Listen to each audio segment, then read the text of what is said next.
جہاد تو یہاں سے شروع ہو گیا، اپنے نفس کے خلاف جہاد کرنا۔ صبح نفس نے کہا ابھی سو جاؤ، آپ نے نفس کی بات کو رد کیا، اپنا کمبل اٹھا کے پھینکا، اٹھے، وضو کیا، نماز کے لیے آپ مسجد چل دیے، آپ نے جہاد کیا نفس کے خلاف۔ یہ افضل الجہاد، جان ہتھیلی پر رکھ کر میدان میں حاضر ہو جائے، حاکم اللہ کے سوا کوئی نہیں، ان الحکم الا للہ۔ ظاہر بات ہے فرعون نے اگر دعویٰ کیا تھا میں تمہارا خدا ہوں، انا ربکم الاعلی، تو کیا اس کا مطلب یہ تھا کائنات میں نے پیدا کی ہے، تمہیں میں نے پیدا کیا؟ نہ سوچیے، دعویٰ کیا تھا؟ میرا حکم چلے گا، میں نہیں جانتا، الیس لی ملک مصر، مصر کی حکومت میری ہے کہ نہیں؟ یہ دعویٰ تھا، یہ خدائی کا دعویٰ۔ ہم نے خود شاہی کو پہنایا ہے جمہوری لباس، جب ذرا آدم ہوا ہے خود شناس و خود نگر۔ تو نے کیا دیکھا نہیں مغرب کا جمہوری نظام؟ چہرہ روشن اندرون چنگیز سے تاریک تر۔ It is the dictatorship of the capitalist, جسے جمہوریت کا نام دیا جا رہا ہے، کھیل ہے، تماشا ہے۔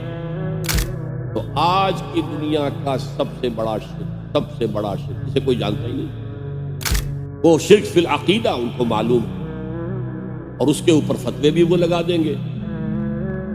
کوئی قبر کے سامنے کھڑے ہو کر کوئی دعا کر رہا ہے، کسی کوئی رکوع کر لیا، کسی نے سجدہ کر لیا، تو خیر ایک شرک جلی ہو رہا ہے، وہ تو معلوم ہے، اس کی نفی ہو رہی ہے۔ لیکن یہ وہ تھے شرک جو پہلے تھے، آج کا شرک بالکل اور ہے۔ جہاد، المجاہد من جاہد نفسہ، جہاد تو یہاں سے شروع ہو گیا، اپنے نفس کے خلاف جہاد کرنا۔ صبح نفس نے کہا ابھی سو جاؤ، آپ نے نفس کی بات کو رد کیا، اپنا کمبل اٹھا کے پھینکا، اٹھے، وضو کیا، نماز کے لیے آپ مسجد چل دیے، آپ نے جہاد کیا نفس کے خلاف۔ یہ افضل الجہاد ہے، اور سب سے چوٹی اوپر یہ ہے کہ جب وہ حق و باطل کی جنگ ہو تو جان ہتھیلی پر رکھ کر میدان میں حاضر ہو جاؤ۔ اسی طرح یہ جو شرک فی الاطاعت ہے، میں نے آپ کو اس کی ابتدا بھی بتا دی انفرادی سطح پر۔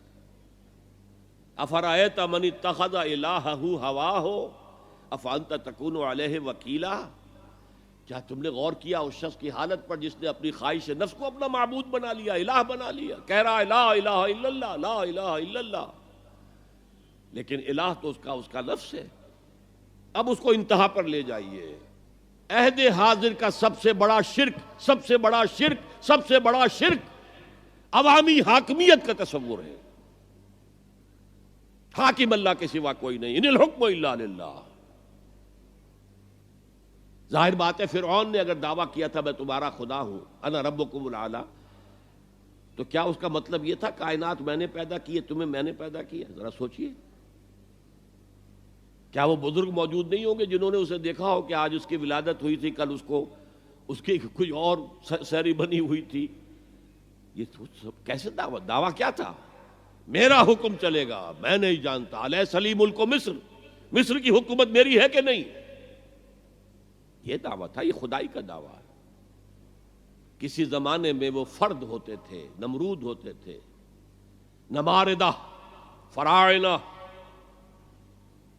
جمال عبد الناصر نے نعرہ لگایا تھا نحن ابناء الفراعنہ، بڑے فخر کے ساتھ ہم فرعونوں کی اولاد ہیں۔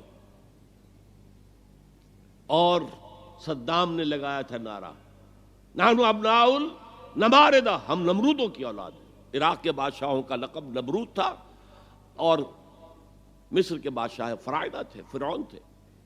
زمانے کا جب ارتقاء ہوا ہے، اور اس میں فیصلہ کن کام جو ہے وہ حضور نے صلی اللہ علیہ وسلم، جب حضور کی حیات طیبہ کے بعد خلافت انفرادی سے اجتماعی ہو گئی۔ جب تک نبوت جاری تھی نبی ہی خلیفہ ہوتا تھا اللہ کا، اس کی ہاٹ لائن اللہ کے ساتھ وحی کی لگی ہوئی ہے، ادھر سے حکم آتا ہے وہ امپلیمنٹ کرتا ہے، جہاں اس کا حکم نہیں ہے وہ اپنا بیسٹ ججمنٹ استعمال کر کے فیصلہ کرتا ہے۔ یہی ہے وائس جرنسی، یہی ہے خلافت، ایسنس آف خلافت یہی ہے۔ جیسے وائس رائے دلی میں ہوتا تھا، ہمارا بادشاہ یا ملکہ تو انگلستان میں ہوتے تھے۔ اب جو ہز میجسٹیز گورنمنٹ یا ہر میجسٹیز گورنمنٹ سے حکم آیا، وائس رائے اس میں کوئی تغیر و تبدل نہیں کر سکتا، he has to implement it as such. جہاں کوئی حکم نہیں ہے تو وہ مقام پر بیٹھا ہے، آن دی اسپاٹ ہے، حالات کو دیکھے اور جو مملکت اور کنگڈم کی مصلحت میں سب سے بہتر نظر آئے وہ فیصلہ کر لیں. لیکن حضور پر نبوت ختم تو خلافت کلیکٹیو ہو گئی، خلافت المسلمین. اگرچہ شروع میں امیر المومنین کہا جاتا تھا، کچھ عرصے کے بعد خلیفت المسلمین یہ اصطلاح جو ہے وہ عام ہوئی. اسی طرح انفرادی ملوکیت کی بجائے اجتماعی ملوکیت کا تصور جو ہے شیطان نے پٹی پڑھائی.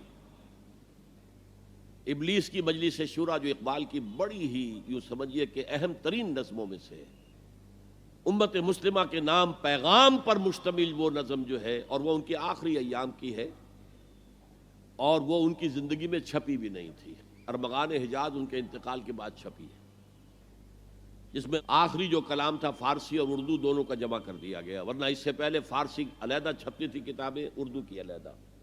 لیکن اب اتنا کم تھا کہ ان کے لیے علیحدہ کتابیں شائع کرنا مناسب نہیں سمجھا گیا. ابلیس نے مجلس شورا بلائی. ایک مجلس شورا کے جو رکن نے کہا کہ دیکھو جمہوریت کا دور آ گیا ہے، اب ہماری ابلیسیت کو تو بڑا خطرہ ہے، ابلیسی نظام تو ختم ہو جائے گا. جمہوریت توڑ دی بندوں نے آقاؤں کے خیموں کی تناب. یہ تو عوام نے جو ہے اپنے آقا بیرنز اور لارڈز اور بادشاہوں کے خیموں کی تنابیں توڑ دی، گرا دیے خیمے. یہ تو انقلاب آ رہا ہے. میرے آقا وہ جہاں زیر و زبر ہونے کو ہے، جس جہاں کا ہے فقط تیری سیاست پر مدار. ابلیس کیا کہتا ہے بڑے ٹھنڈے انداز میں؟ ہم نے خود شاہی کو پہنایا ہے جمہوری لباس، جب ذرا آدم ہوا ہے خود شناس و خود نگر. آج آدمی میں ایک سیلف امپورٹنس پیدا ہو چکی ہے. یہ بادشاہ کون ہوتے ہیں جو ہمارے سروں پر مسلط ہے، محلوں میں رہتے ہیں، عیش کرتے ہیں، جو خون پسینہ جو ہے وہ کسان کر رہا ہے. ابھی انڈسٹریل ریولوشن تو نہیں ہوا تھا، وہ ساری بات جو تھی وہ زرعی معیشت تھی. خون پسینہ وہ کرتا ہے، فصل میں سے لائنز شیئر آ کر بیرن اور لارڈ وہ لے گیا، اور اس میں سے ایک حصہ اس نے بادشاہ کو پہنچایا، ایک اپنے پاس رکھا. ظالمانہ نظام ہے. تو ہم نے دیکھا کہ انسانوں میں کچھ شعور پیدا ہو گیا، خود شعوری. تو ہم نے ملوکیت کو ڈھال دیا نئے سانچے میں. ہم نے خود شاہی کو پہنایا ہے جمہوری لباس. وہ گندگی جو فرعون کے سر پر ٹنوں کے حساب سے رکھی ہوئی تھی، ہم نے کہا تولا تولا سب میں تقسیم کر دو، ایک ایک ووٹ سب کے ہاتھ میں دے دو اور کہہ دو تم حاکم ہو. ہم نے خود شاہی کو پہنایا ہے جمہوری لباس، جب ذرا آدم ہوا ہے خود شناس و خود نگر. تو نے کیا دیکھا نہیں مغرب کا جمہوری نظام، چہرہ روشن اندروں چنگیز سے تاریک تر. It is the dictatorship of the capitalist, جسے جمہوریت کا نام دیا جا رہا ہے. کھیل ہے، تماشا ہے. تو آج کی دنیا کا سب سے بڑا شرک اسے کوئی جانتا ہی نہیں. وہ شرک فی العقیدہ ان کو معلوم ہے، اور اس کے اوپر فتوے بھی وہ لگا دیں گے. کوئی قبر کے سامنے کھڑے ہو کر کوئی دعا کر رہا ہے، کسی کو رکوع کر لیا، کسی نے سجدہ کر لیا، تو خیر ٹھیک ہے، وہ تو ایک شرک جلی ہو رہا ہے، وہ تو معلوم ہے، اس کی نفی ہو رہی ہے. لیکن یہ وہ تھے شرک جو پہلے تھے. آج کا شرک بالکل اور ہے. آج کا شرک دو میں گنوا دیتا ہوں آپ کو. ایک ہے عوامی حاکمیت کا تصور، ایک ہے مادہ پرستی کا تصور. مادے پر سارا توکل اور اعتماد ہے. اللہ پر کہاں توکل رہا، کہاں اعتماد رہا. میٹیریلزم یہ ایک مذہب ہے، یہ ایک فلسفہ ہے. بہرحال اطاعت کے ضمن میں شرک فی الاطاعت کیا ہے؟ انفرادی سطح پر نفس پرستی، نفس کو اپنا معبود بنا لینا. اجتماعی سطح پر عوام کی حاکمیت، بدترین شرک. اب آئیے محبت. شرک فی المحبت کیا ہے؟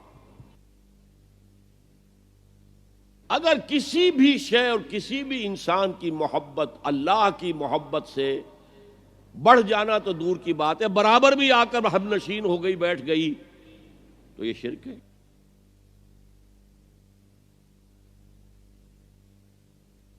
والذین آمنوا اشد حبا للہ، جب تک اشد محبت آپ میں اللہ کی نہیں ہوگی، اگر کوئی اور شے محبوب ہے تو من الناس من یتخذ من دون اللہ اندادا یحبونہم کحب اللہ، لوگوں میں سے ایسے بھی ہیں جنہوں نے اللہ کو چھوڑ کر کسی اور چیزوں کو مد مقابل بنا لیا ہے، ان سے وہ محبت کرتے ہیں جو اللہ سے کرنی چاہیے تھی۔ توحید کا تقاضا ہے لا محبوب الا اللہ، لا مطلوب الا اللہ، لا مقصود الا اللہ، مقصود و مطلوب اور محبوب حقیقی اللہ کے سوا کوئی نہیں۔ اور وہ آیت میں آپ کو سنا چکا ہوں، سورہ توبہ کی آیت نمبر 24، انتہائی لرزا دینے والی آیت۔ قل ان کان آباؤکم وابناؤکم واخوانکم وازواجکم وعشیرتکم واموال اقترفتموها وتجارۃ تخشون کسادها ومساکن ترضونها احب الیکم من اللہ ورسولہ وجہاد فی سبیلہ فتربصوا حتی یاتی اللہ بامرہ واللہ لا یہدی القوم الفاسقین۔